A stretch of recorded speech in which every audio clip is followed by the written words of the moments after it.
იფიქრეთ ჩემთან ერთად, მუსლიმო ძმაო. ფიქრობ, რომ ზოგმა მოგატყუა და გითხრა, თითქოს მუთას ქორწინება მხოლოდ შიებთან არსებობს.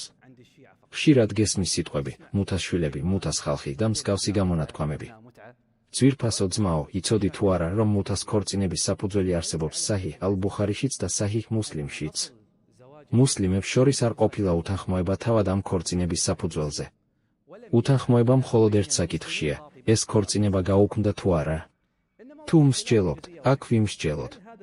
მაგრამ თავად ქორწინების საფუძველი ყველა მუსლიმთან კანონიერად ითვლებოდა. ამიტომ არ გაქვს უფლება დაამცირო, შეურაცხყო ან დასცინო ამ ქორწინებას, რადგან ეს შარიათით დადგენილი ქორწინებაა. ერთ კითხვას დაგისვამ, ნუ თუ შესაძლებელია, რომ ალლაჰმა თავიდან რაღაც არასწორი დააკანონა. თუნდაც შემდეგ გაუქმებულიყო, ეს სხვა საკითხია. ანუ ნუ თუ ალლაჰმა, ღმერთმა ნუქნას თავიდან ზინა, ანუ მრუშობა დააკანონა, შემდეგ კი გააუქმა. პასუხი, არა. რადგან ეს კურთხეული აიათი ამბობს, რომ ალლაჰი არ ბრძანებს უზნეობას. ამრიგად, თუ ალლაჰისგან რაიმე შარიათული ჰუქმი გამოიცა, მასში შეცდომა არ არის. დიახ, შეიძლება ჰუქმი მოგვიანებით გაუქმდეს, მაგრამ ეს სხვა რამეა. ერთია ჰუქმის გაუქმება და სულ სხვა იმის თქმა, რომ თვითონ ჰუქმი თავიდანვე ცუდი იყო. მაშინ როგორ გაქვს უფლება, მუსლიმო ძმაო, თქვა, ესენი მუთას შვილები არიან. როგორ აძაგებშიებს იმ საქმის გამო, რასაც საჰაბებიც აკეთებდნენ? დიახ, ამას აკეთებდნენ ჯაბირ იბნ აბდულლა ალ-ანსარის მსგავსი საჰაბები, მორწმუნე და სამართლიანი ადამიანები. ჯაბირ იბნ აბდულლა ალ-ანსარიზე იმოყვანილია საჰიჰ მუსლიმში, ჰადისის ნომერი 1405, მუთას ქორწინების თავში. ეს დიდი საჰაბი ამბობს, ჩვენ ვაკეთებდით მუთას ქორწინებას ალლაჰის მოციქულის დროს. ანუ წინასწარმეტყველის ეპოქაში ისინი მუთას ქორწინებას აფორმებდნენ ხურმით ან ერთი მუჭა ფქვილით. დღეს ზოგი შიებს დასცინის, მაგრამ იცით, რა იყო მაშინ მაჰრი. ჯაბირ იბნ აბდულლა ალ-ანსარი ამბობს, ერთი მუჭა ხურმა ან ფქვილი. ის მიდიოდა მორწმუნე ქალთან, ღირსეულ საჰაბი ქალთან და აფორმებდა ქორწინებას, როგორც მუდმივ ქორწინებაში ხდება. ამას ვინ ამბობს? ამას საჰიჰ მუსლიმი ამბობს. და ამას ვინ აკეთებდა? ალლაჰის მოციქულის საჰაბები. თუ შეგიძლია ამოიღე ეს რევაიათები შენი წიგნებიდან. შეიძლება ზოგმა დაგიმალა ეს რევაიათები და გითხრა, რომ მუთას მხოლოდ შიები აკეთებენ.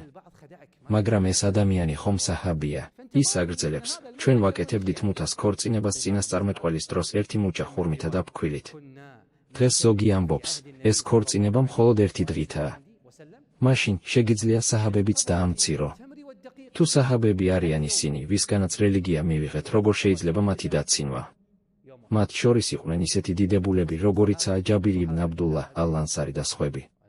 ეს გაგრძელდა აბუ ბაქრის დროსაც, სანამ უმარ იბნ ალ-ხატტაბმა არ აკრძალა ეს კონკრეტულ შემთხვევასთან დაკავშირებით, როგორც ტექსტშია ნახსენები. მსგავსი რევაიათი გვხვდება საჰიჰ მუსლიმშიც და საჰიჰ ალ-ბუხარიშიც. ასევე აბდულლაჰ იბნ მასუდი, დიდი საჰაბი, ამბობს, რომ ერთ-ერთ ლაშქრობაში ისინი მძიმე მდგომარეობაში იყვნენ და მათი ცოლები მათთან არ იყვნენ. ისინი ფიქრობდნენ, რომ სურვილის მოსაკვეთად კასტრაცია ხომ არ გაეკეთებინათ, მაგრამ წინასწარმეტყველმა ეს აუკრძალა. შემდეგ რევაიათებში ნათქვამია, რომ მან მათ ნება დართო, ქალთან ქორწინება დაედოთ ტანსაცმლის სანაცვლოდ. ანუ შესაძლებელია, რომ მაჰრი უბრალოდ ტანსაცმელი ყოფილიყო. მაშინ როგორ შეიძლება ვინმე მშიებს დასცინოს მცირე მაჰრის გამო, როცა ამას თავად საჰაბები აკეთებდნენ? თუ გვინდა სამეცნიერო დისკუსია, ვიმსჯელოთ იმაზე, გაუქმდა ჰუქმი თუ არა. მაგრამ ეს არ გვაძლევს უფლებას, ერთმანეთს შეურაცხყოფა მივაყენოთ და ვთქვათ, თქვენ მუთას შვილები ხართ და მსგავსი სიტყვები. როცა ასეთ სიტყვებს ამბობ, წაკითხული გაქვს საერთოდ საჰიჰ მუსლიმი. ეს რევაიათი ყველა მუსლიმის წიგნებში არსებობს. თავარი საკითხი მხოლოდ ნასხის თემაა, ხოლო თავად ქორწინების საფუძველი დასაშვები იყო. ამ ყველაფრიდან გასაგებია, რომ ალლაჰი უზნეობას არ ბრძანებს, ყველა მუსლიმის წიგნებში არსებობს. თავარი საკითხი მხოლოდ ნასხის თემაა, ხოლო თავად ქორწინების საფუძველი დასაშვები იყო.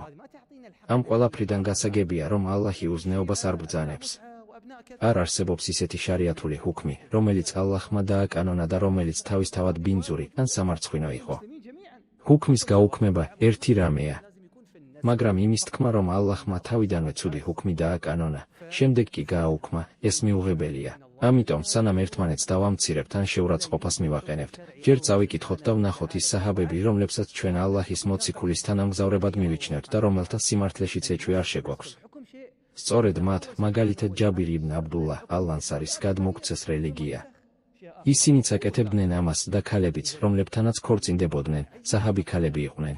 ისტორია გვიყვება როგორც სუნიტურ, ისე შიიტურ რევაიათებში, რომ არსებობდნენ ადამიანები, რომლებიც მუთას ქორწინებიდან დაიბადნენ. ნუ თუ ეს სამარცხვინოა? პასუხი ისაა, რომ როგორც მუდმივ ქორწინებას აქვს თავისი პირობები, ასევე დროებით ქორწინებასაც აქვს თავისი პირობები. როგორც ერთი ქორწინება დააკანონა ალლაჰმა, ასევე მეორე ქორწინებაც ალლაჰისგანაა დადგენილი. და მუსლიმთა წიგნები ასეთ რევაიათებს გადმოსცემენ.